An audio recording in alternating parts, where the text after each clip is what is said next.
Prior दशम श्रेणी भाई और भौणी माने आज आम तुम दशम श्रेणी इंग्रेज बही प्रथम गद्य ए लेटर टू गॉड पढ़ा जाऊे।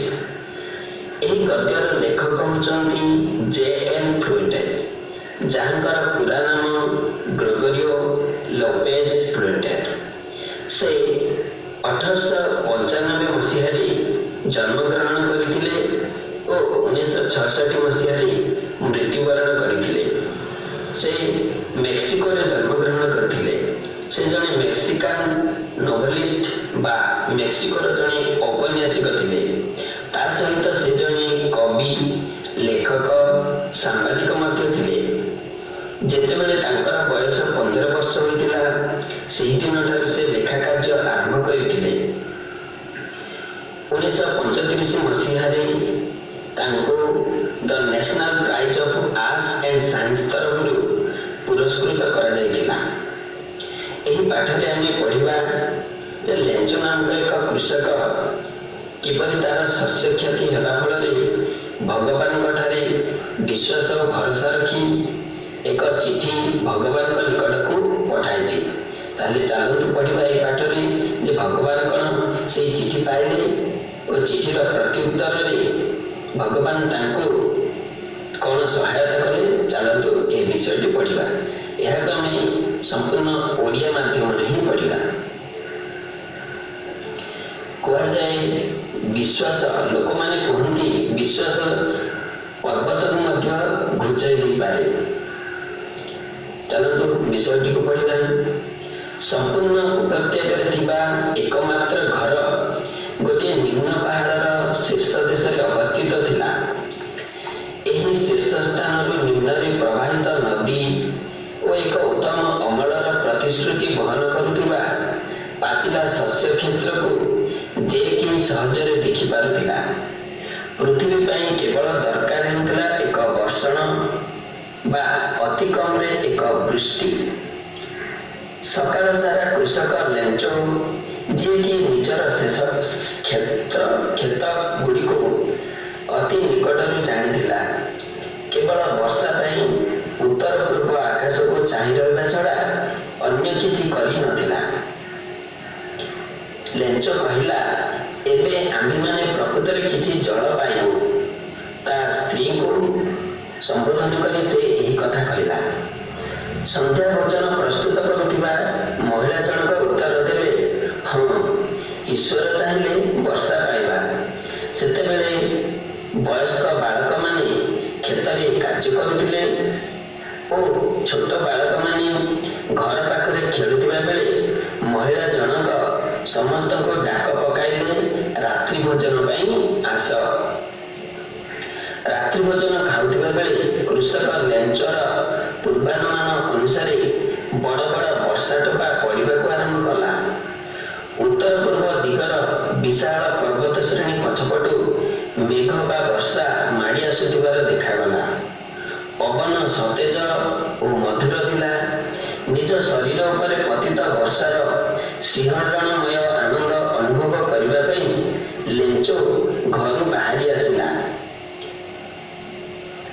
और जेतेबेले से फेरीगला से आश्चर्यचकित होईगला। अरे एगुड़े तो आकाश झरी पड़ुथिबा वर्षा बिंदु नुहे। एसबू नुआ मुद्रा।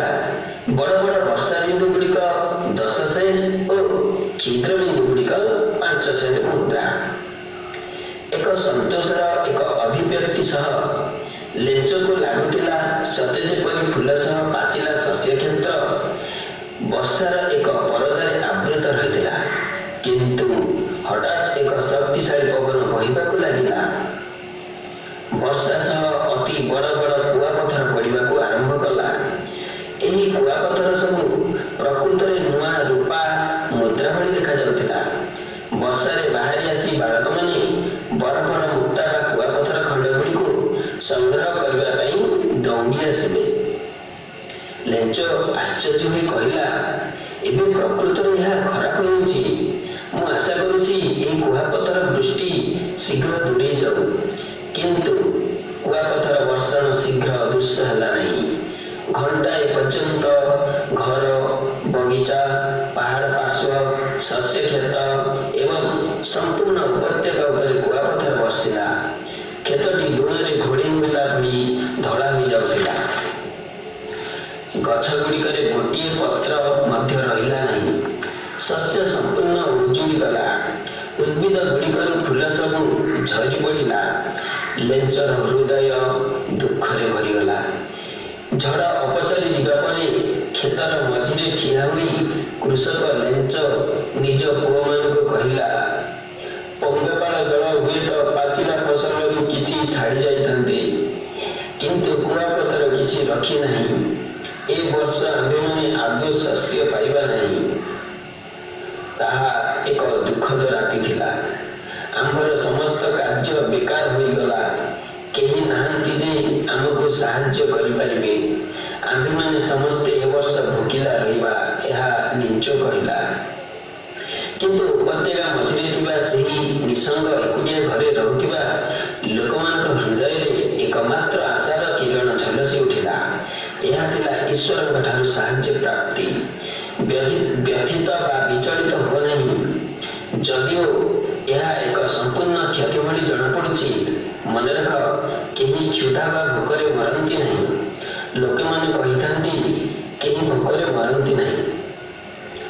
ରାତି ସାରା ଲେଞ୍ଚ କେବଳ ଗୋଟିଏ ଆଶା ବିଷୟରେ ଚିନ୍ତା କରୁଥିଲା, ଈଶ୍ୱରଙ୍କ ଠାରୁ ସାହାଯ୍ୟ। ଯାହାଙ୍କର ଚକ୍ଷୁ ଆଖି ଜଣେ ବ୍ୟକ୍ତିର ବିବେକର ଗଭୀରତାରେ କଣ ଅଛି ସବୁକିଛି ଦେଖିପାରନ୍ତି। କୃଷକ ଲେଞ୍ଚର ଜୀବନ ଏକ କର୍ମଠ ବଳଦ ସଦୃଶ୍ୟ ଥିଲା। ତଥାପି ସେ ଲେଖା ଜାଣିଥିଲା। ଆସନ୍ତା ରବିବାର ପ୍ରତ୍ୟୁଷରେ ସେ ଗୋଟିଏ ଚିଠି ଲେଖିବାକୁ ଆରମ୍ଭ କଲା, ଯେଉଁ ଚିଠିକୁ ସେ ନିଜେ ସହରକୁ ନେବ ଓ ଡାକ ବକ୍ସରେ ଗଳାଇ ଦେବ। ଏହା ଥିଲା ଈଶ୍ୱର ବା ଭଗବାନଙ୍କ ନିକଟକୁ ଏକ ପ୍ରେରିତ ପତ୍ର ବା ଚିଠି। ଭଗବାନ, ଲେଞ୍ଚ ନିଜ ଚିଠିରେ ଲେଖିଲା, ଭଗବାନ, ତୁମେ ଯଦି ମୋତେ ସାହାଯ୍ୟ ନ କରିବ, ମୁଁ ଓ ମୋର ପରିବାର ଏ ବର୍ଷ ଭୋକିଲା ରହିଯିବୁ।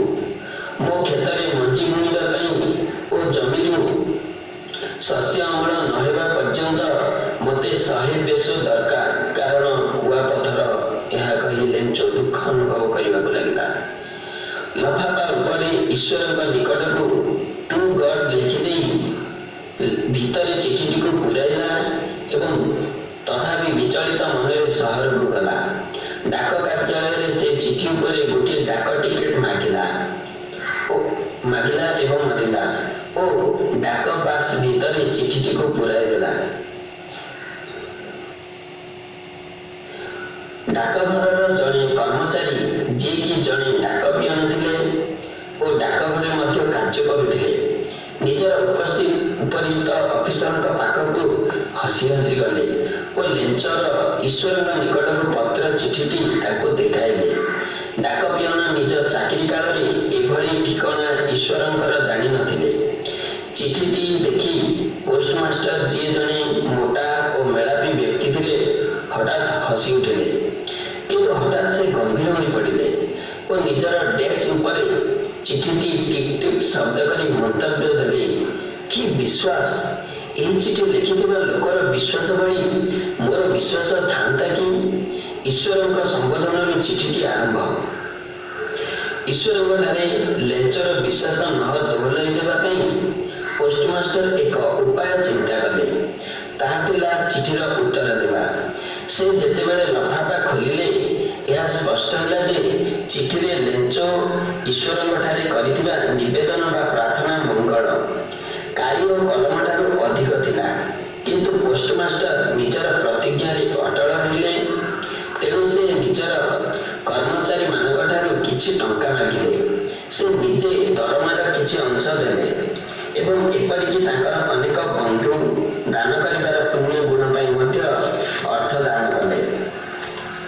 ଲେଞ୍ଚ ମାଗିଥିବା 100 ପେସୋ ମୁଦ୍ରା ସଂଗ୍ରହ କରିବା ଅସମ୍ଭବ ଥିବାରୁ